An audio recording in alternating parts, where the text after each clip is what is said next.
Alright, good morning everybody. It's your man Akeem and happy Thanksgiving to everybody across America. I just woke up this morning about to get ready to go see my family back at my grandmother's house. We're all about to get together and I had to shoot a video for today's key matchups in the NFL during week 12 of this season. We're having a great year. Now the first matchup to look at is Green Bay at Detroit. One of the games of the week that you must watch. Green Bay is undefeated while Detroit is 7-3. Surprisingly, led by quarterback Matt Stafford, 2,800 yards passing and 25 touchdowns. Now, the key for this game is that Matthew Stafford and that offense of Detroit just need to outscore Green Bay's offense, and that's going to be the key to the game. Obviously, in order for you to win, you have to outscore your opponent, and I think Green Bay is capable of losing this week against the Detroit Lions because their offense is just getting everything together, especially with Kevin Smith having an emerging week last week against the Carolina Panthers. 140 yards rushing and 2 scores.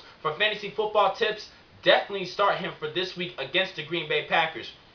Sticking at the running back position, look at Ryan Grant to replace James Starks. Starks will be out this week due to a knee injury as well as an ankle injury. So the bulk of the carries will go to Ryan Grant. And I do think that you should start him against this Detroit Lions defense who give up 100, just a little bit over 138 yards on the ground, 27th in the league. I think with the bulk of the carries going to Ryan Grant, he can give you some good points, at least 10 points, decent points that you could use for this week in fantasy football play. Now, a key for this matchup for Green Bay, just typically their defense just needs to step up and stop the passing game of Detroit. Matthew Stafford is having a great year with Calvin Johnson as his leading receiver, 911 yards with 11 touchdowns himself. And I think this is going to be a good high explosive offensive matchup. But overall, I'm going to have to go with Detroit losing to the Packers and keeping the Packers undefeated because Aaron Rodgers is having a big, tremendous MVP season. 31 touchdowns with just 4 interceptions.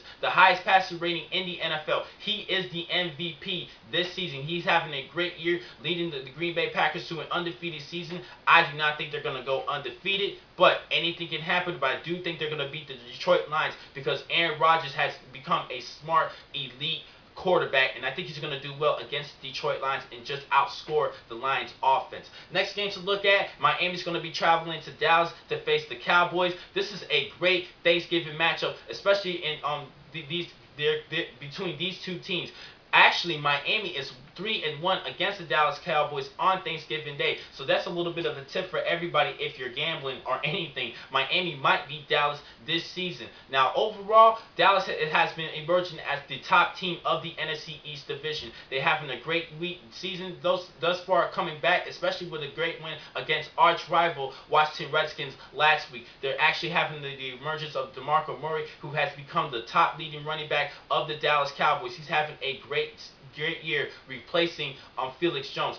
Both of these players are doing well at running back, but DeMarco Murray is getting you more fantasy football points and open up opportunities for Tony Romo to pass the football. Now, Jason Witten as well had a great week last week against the Washington Redskins. 85 yards receiving and a touchdown, so you can definitely keep him as your starting tight end this week against the Miami Dolphins. Now, the key for Miami, they just really need to stop the passing game. Not too much of the running game of DeMarco Murray, but just rush the passer and get to Tony Romo and put pressure on him. I think they can do that, but we will see. They have been struggling and getting sacks this season. Cameron Wake hasn't been doing too well compared to last year when he made it to the Pro Bowl, but he really needs to step up and get to Tony Romo. Now, for Dallas, they just need to put pressure on Matt Moore, who has been doing okay with that offense of Miami for the past couple of weeks. Miami started the season 0-7, but the last 3 weeks they have been 3-0 with a 35-6 win last week against the Buffalo Bills with Ryan Fitzpatrick and Fred Jackson and company. The Bills have a decent offense,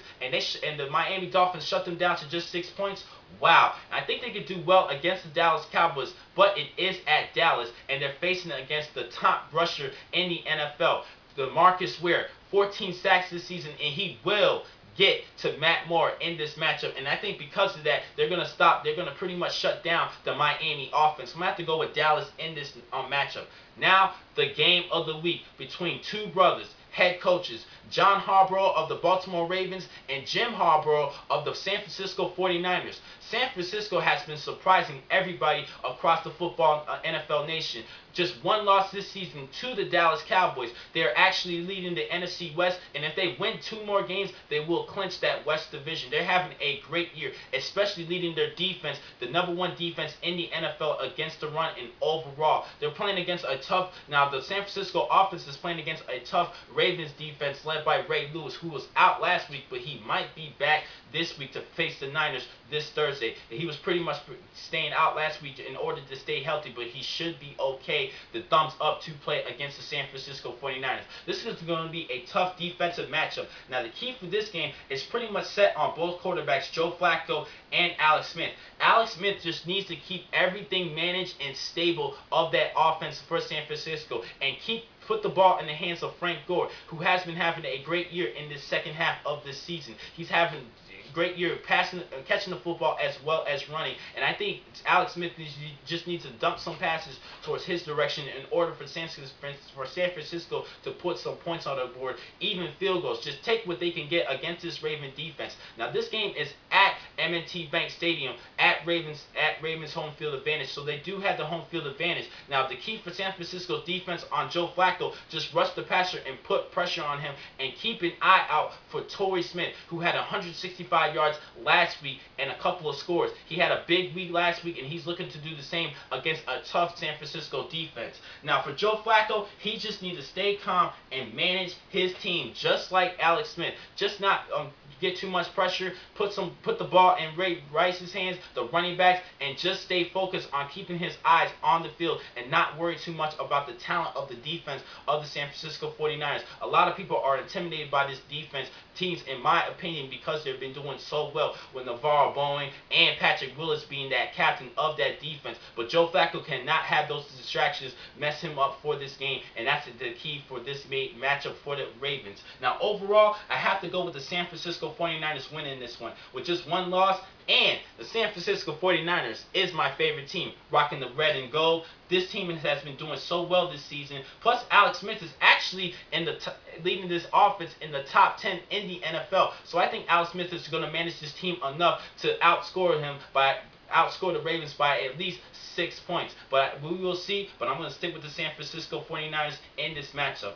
Now, I'm going to catch you guys a little bit later today as I get dressed, get ready, looking fly, about to go to my grandmother's house, hang out with my family, and I'm going to keep you posted on today's matchups, as well as going back into college football and give you some breakdowns of a couple of key matches that you need to watch this week in a college football season. But I'll catch you guys later as we enjoy the festivities with my family. Plus, you're going to meet more of my family members, and I'll catch you guys later so you can meet everybody for today and this wonderful Thanksgiving day. Thank you for watching today's vlog from Pro Football Exclusive. I'm your man, Akeem McCall. Be easy.